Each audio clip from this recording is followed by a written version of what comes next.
Hello guys, അപ്പോൾ ഇൻസ്റ്റാഗ്രാമിൽ scroll ചെയ്തപ്പോൾ കണ്ടൊരു സോയാബീൻ റൈസിൻ്റെ റെസിപ്പി നമുക്ക് നോക്കിയാലോ. അപ്പോൾ സുജാത ചേച്ചിയുടെ പൈതലില്ലാത്ത കാരണം നമുക്ക് നമ്മുടെ പ്രീതി ചേച്ചിയുടെ പൈതലിൽ ആദ്യം തന്നെ കുറച്ച് മല്ലിച്ചപ്പും പുതിനച്ചപ്പുമാണ് ഇട്ട് കൊടുക്കുന്നത്. പിന്നെ പട്ട, ഗ്രാമ്പു, ഏലക്ക ഇത് മൂന്നും ഇട്ട് കൊടുക്കുന്നുണ്ടേ. അത് കഴിഞ്ഞിട്ട് പിന്നെ നേരെ 4 പച്ചമുളകും ഒരു പീസ് ഇഞ്ചിയും 5-8 അല്ലി വെളുത്തുള്ളിയും കൂടെയാണ് ഇട്ട് കൊടുക്കുന്നത്. പിന്നെ ഇതേ നമ്മൾ കുറച്ച് ചെറിയ ജീരകം, വലിയ ജീരകം, കുറച്ച് വെള്ളം കൂടെ ചേർത്തിട്ട് നമുക്കിതൊന്ന് ഫൈനായിട്ട് അരച്ചെടുക്കാം. പിന്നെ നേരെ ഇതേ ഒരു കുക്കർ അടുപ്പിൽ വെച്ച് കുറച്ച് ഓയിലും ഒഴിച്ച് ഓയിൽ ചൂടായി വരുമ്പോൾ ഒരു സവാള കുനുകുന അരിഞ്ഞതും കൂടെയാണ് ആഡ് ചെയ്ത് കൊടുക്കുന്നത്. സവാള ഒന്ന് വഴന്ന് വരുമ്പോഴത്തേക്ക് ഇതേ ചുടുവെള്ളത്തിലിട്ട് പിഴിഞ്ഞെടുത്ത സോയാബീൻ കൂടെ നമ്മൾ ചേർത്ത് കൊടുത്ത് ഒന്ന് കളർ മാറുന്ന വരെ ഒന്ന് ഇളക്കി കൊടുക്കുന്നുണ്ട്. അതിന് ശേഷം ഇതേ ആവശ്യത്തിന് ഉപ്പും കുറച്ച് ഗരം മസാലയും കൂടെയാണ് കേട്ടോ ചേർത്ത് കൊടുക്കുന്നത്. ഇനി നന്നായി ഒന്ന് ഇളക്കി കൊടുത്തതിന് ശേഷം നമുക്ക് നമ്മൾ അരച്ച് വെച്ചതും കൂടെ ചേർത്ത് കൊടുക്കാവേ.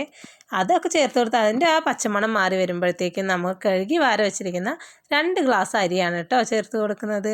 അപ്പോൾ 2 ഗ്ലാസ് അരിക്ക് 4 ഗ്ലാസ് വെള്ളമാണ് ഞാനിവിടെ ചേർത്ത് കൊടുക്കുന്നത്.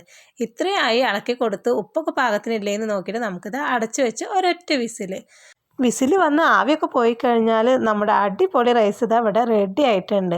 അപ്പം മക്കൾക്ക് സ്കൂളിൽ കൊണ്ടുപോകാനും നമുക്ക് ഒരു നേരത്തേക്കൊക്കെ അടിപൊളിയായിട്ട് ഇത് റെഡിയാക്കി എടുക്കാം. അടിപൊളി ടേസ്റ്റാണ് കേട്ടോ. അപ്പോൾ എല്ലാവരും ഒന്ന് ട്രൈ ചെയ്യൂ. അപ്പോൾ ഓക്കെ, ബൈ.